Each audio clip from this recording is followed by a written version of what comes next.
বছরে ওখানে আসে এবং সেই আমাদের যেন সুন্দরবনের বিভিন্ন জায়গাতে আমাদের স্টেশন আছে, আমাদের আউটপোস্ট আছে।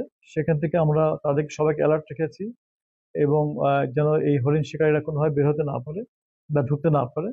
এবং আমরা এটা থেকে কতখানি তৎপর আপনারা জেনে খুশি হবেন যে এই বছরে আমরা প্রায় আমার কাছে ডেটা আছে, আমরা প্রায় 700 কেজির বেশি হরিণের মাংস, অবৈধ মাংস যেটা, এটাকে আমরা উদ্ধার করে বন বিভাগকে জমা দিয়েছি। এবং প্রায় 400-এরও বেশি হরিণের বিভিন্ন পার্টস, মাথা পা, এগুলো উদ্ধার করে আমরা আমরা বন বিভাগকে দিয়েছি। বন বিভাগ এই ব্যাপারে তৎপর আছে, বন বিভাগের সঙ্গে আমাদের যোগাযোগ আছে। এবং আমরাও সম্মিলিতভাবে চেষ্টা করছি এবং আমাদের খুব কঠোর আমাদের এখানে তৎপরতা থাকবে যেন হরিণের মাংস বা হরিণ শিকার নিয়ে কোনোভাবেই কেউ এবার সুযোগ নিতে না পারে।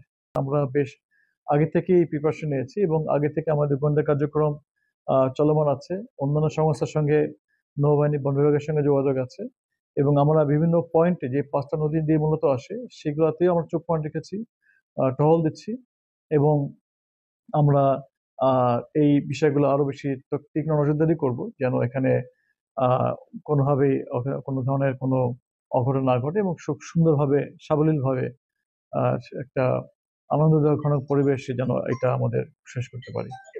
বনদস্যু তো থাকেই, আপনারা জানেন যে আমরা বনদস্যু বিরুদ্ধে খুব এক্সটেন্সিভলি আমরা তাদেরকে অপারেশন চালাচ্ছি এবং আপনারা জানেন সুন্দরবনের যে যতগুলো বনদস্যু বাহিনী তারা তাদের ভাষায় বলে, এরকম আমরা 7টা বাহিনীর প্রধানকে আমরা ধরেছি অলরেডি। আপনারা জানেন কিছুদিন আগে ধরেছি রাঙ্গা বাহিনীর প্রধান, তার আগে ধরেছি হান্নান বাহিনী, এরকম ধরেছি আমরা এবং তৎপরতা আমাদের আছে।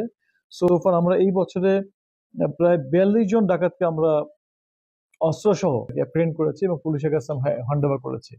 এবং তাদের ভিতর থেকে এই যে প্রায় 48 জন আমরা নিরীহ জেলেকে জিম্মি যারা করে রেখেছিল তাদেরকে আমরা উদ্ধার করেছি এবং এর মধ্যে শিশু ছিল, মহিলা ছিল।